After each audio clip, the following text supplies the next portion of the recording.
समांतर रेखाओं की कसौटियाँ देखो 1 2 3 दिया है, इसको आपको पढ़ना है। फिर ये परमे के रूप में भी है, देखो इधर लिखा है चतुर्भुज की समूह भुजाओं की जोड़ियाँ सर्वांग सम हो तो वह चतुर्भुज समांतर चतुर्भुज होता है। ये पूरा इधर लिखा है, इसको आपको पढ़ना है। चतुर्भुज की समूह कोण की जोड़ियाँ सर्वांग सम हो तो वह चतुर्भुज समांतर चतुर्भुज होता है। तो मैंने देखो पूरा ये फिलअप करना था तो मैंने भर रखा है, आप देख देख करके भर डालें।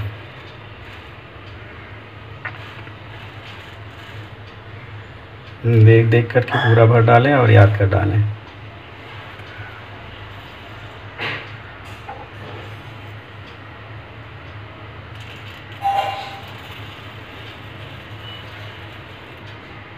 फिर जो है नेक्स्ट पेज पर नेक्स्ट पर में है, देखो एक पर में ये है, दूसरा पर में है, और इसे ध्यान में रखो। ये फार्मूला एक तरह से ज्योमेट्री भूमिति के अंदर ये सबको आपको याद रखना है। हल किए गए उदाहरण को उदाहरण 1 आपको करना है। उदाहरण 2 में मैंने सारा भर रखा हुआ है, आप देख सकते हैं, और भर करके आप भी भर लीजिए ये सारा। और उदाहरण 3 आपको करना है। उदाहरण 3 पूरा हल किया हुआ है। उदाहरण 2 में भरना था तो मैंने भर रखा हुआ है, तो आप भी भर लें। फिर एक्सरसाइज 5.2 की तरफ चलते हैं। तो ये देखो तीसरा ओमिट है, फिर 5वां ओमिट है। कहने का मतलब आपको 1 2 और 4 करना है।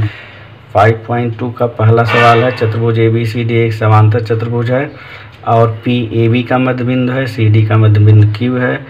तो सिद्ध करना है कि APCQ एक समांतर चतुर्भुज है। उपपत्ति मैंने लिखा है, चतुर्भुज ABCD एक समांतर चतुर्भुज है, भुजा AB समांतर भुजा CD है, ये समांतर इसके है, समांतर चतुर्भुज है इसलिए।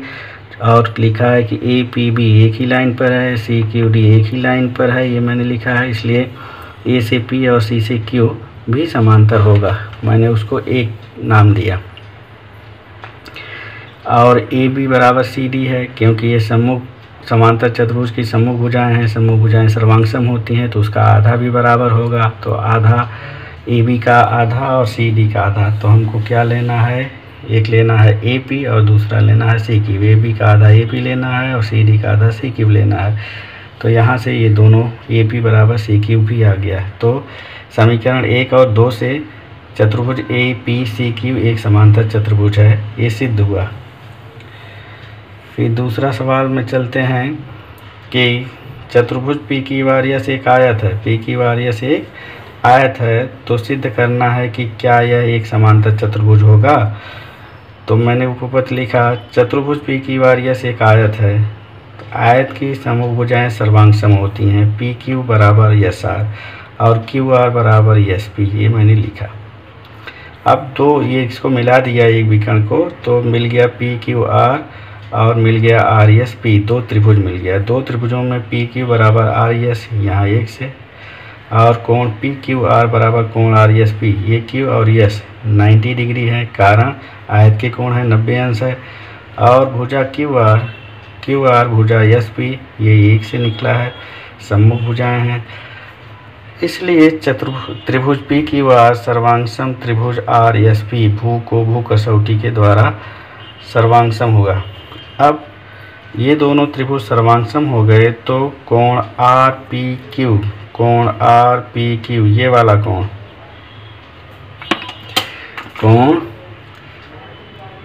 RPQ ये मैंने लिखा RPQ, और कोण PRS ये वाला कोण बराबर है। क्यों बराबर है, सर्वांग सम त्रिभुजों के संगत कोण। इसी तरह से PRQ ये वाला कोण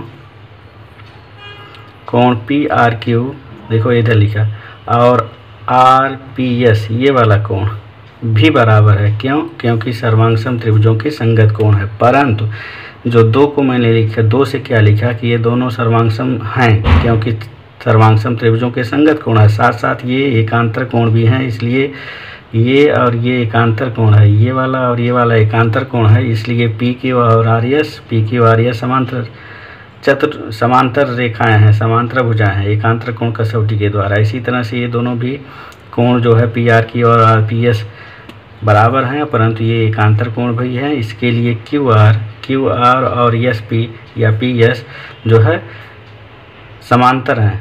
तो 4 और 5 से पी क्यू आर एस एक समांतर चतुर्भुज है, क्योंकि इसके समांतर ये है और इसके समांतर ये है, तो समांतर चतुर्भुज पी क्यू आर एस निकल के आया। तीसरा कटा हुआ है। चौथा है कि चतुर्भुज ए बी सी डी के चारों कोणों के कोण समद्विभाजक दिए गए हैं। इन चारों कोणों के समद्विभाजक से पी क्यू आर एस एक और चतुर्भुज बन रहा है, और लिखा है कि इसको सिद्ध करो कि पी क्यू आर एस एक आयत है।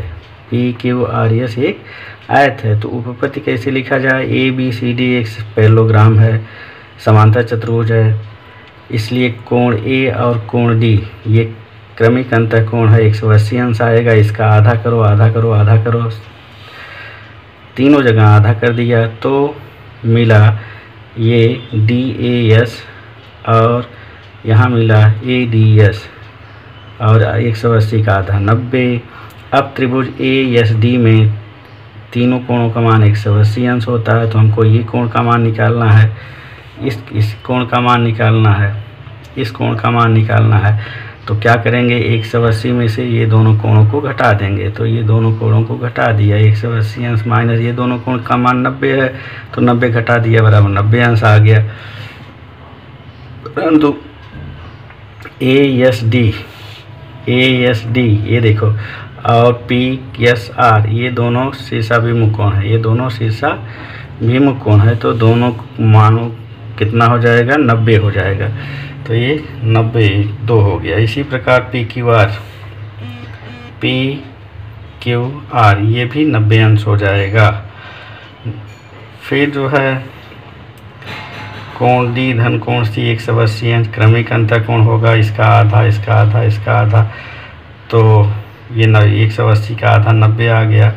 और पी डी सी कोण डी का आधा पी डी सी और कोण सी का आधा पी सी डी, तो पी डी सी में डी पी सी बराबर 180 में से इन दोनों कोणों को घटा देंगे, तो 180 माइनस 90 बराबर 90। कोण एस पी क्यू बराबर 90। इसी प्रकार एस आर क्यू बराबर 90। 2, 3, 5 और 6 से चतुर्भुज पी क्यू आर एस एक आयत है, ये सिद्ध करना था।